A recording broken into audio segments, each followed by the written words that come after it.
There was a fair amount of interest recently in my Suunto core video, so I thought I'd do another video that compares the Suunto core with another watch that has a similar feature set, which is the Casio G-Shock. They both have compass, barometer, and altimeter settings. The Casio G-Shock is from Japan, and it retails for, you can find it for about $150 online. The Suunto core is from Finland, and you can find it online for about $350. So I thought I would compare the two. So here we go. So just a quick note before I start. I've tried to be as accurate as possible in this video. If there's information in here that is sort of critically important to you, I would double check with try to download the manuals or something to double check what I'm saying.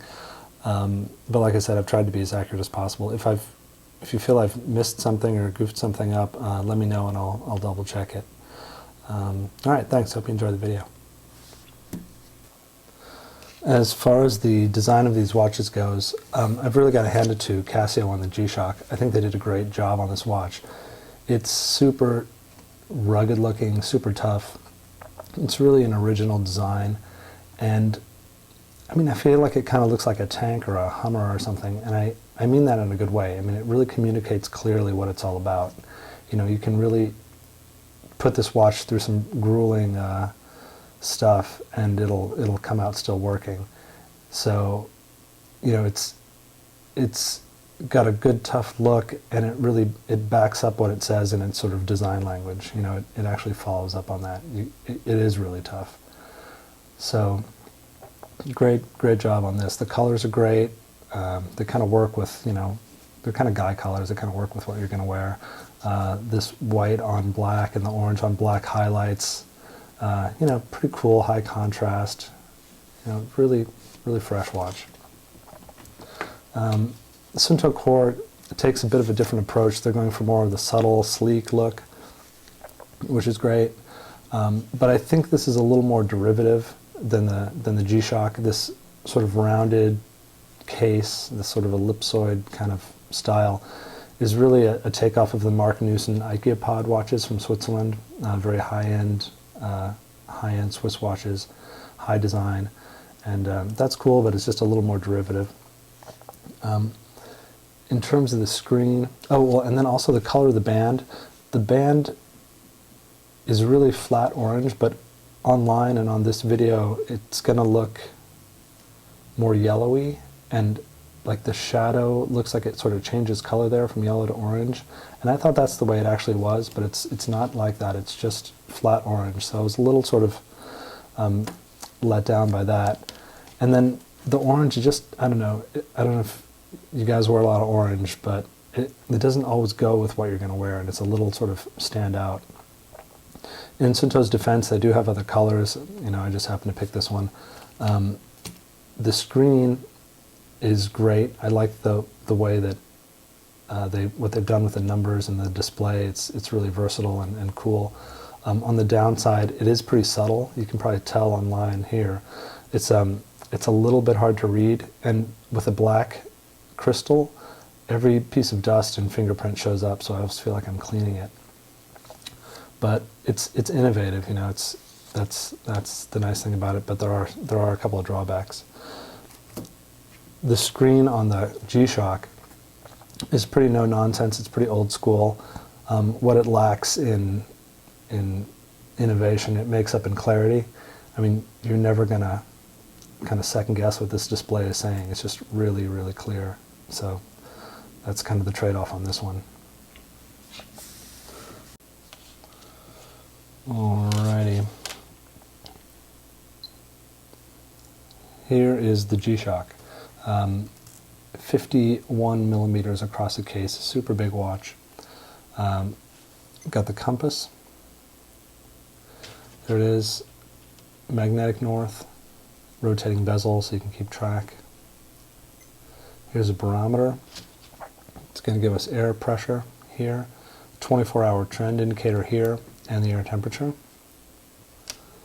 And the altimeter which measures up to 30,000 feet of altitude in 5-foot increments, and then it also gives you up here a sort of running trend of your altitude. It's going to sample every 5 seconds or so. This is giving us absolute altitude, so it's saying we're 580 feet above sea level. It's not, I don't think that's quite accurate at this point. You can reset it to 0 so that you can do relative altitude from your starting point, but it won't give you both at the same time. The Suunto core, here we go to the altimeter page or screen. The Suunto core actually will give you both relative and absolute altitude at the same time. So here's the absolute altitude, and I think this is pretty accurate, and here is the relative altitude. So it's sort of like, think of that as sort of a trip odometer on your car, but for climbing. Set it to 0 and then it'll tell you how much you've climbed. And this will also measure up to 30,000 feet, but it'll do it in 3-foot increments. And it looks like I just gained 4 feet in elevation there. This is the compass, magnetic compass. Again, rotating bezel here, a little hard to turn, but rotates. There's a little, I don't know if you can see it on here, this little LCD will always point north as you move the watch. And then it also has a bearing indicator, so that if you set a bearing, it'll tell you, it'll keep track of it and tell you how to get there. It's saying turn right to get to our bearing. This watch is also adjustable for declination, which is the difference between magnetic north and true north. So if you set your declination in here, it'll tell you true north instead of magnetic north, which is a pretty neat feature. And then we have, there's the altitude, but we can set it to read barometer. There's a depth meter. I'll show you that too. Oops.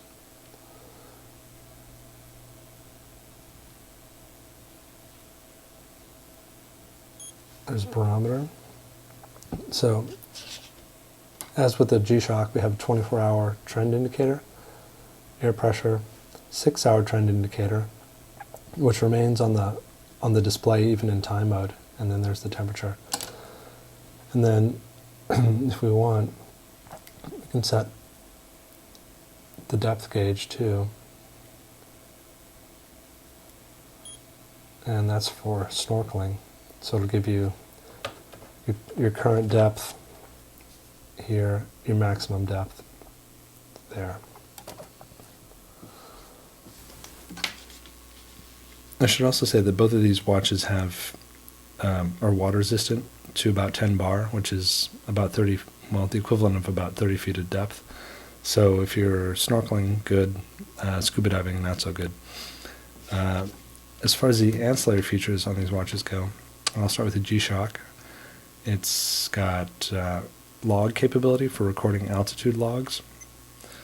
It has an hourly chime and also 5 different alarm settings.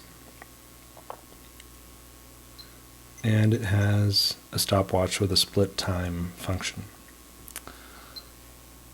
It also has up here, this is indicating an altitude alarm. So if you set your altitude alarm for 500 feet, when you cross that threshold in your climb, it'll beep. And here, this is indicating a tilt light. So if I turn the lights down and tilt the watch, the light goes on without me having to press any buttons. Otherwise, you can just press this button here. But that's a pretty neat little feature.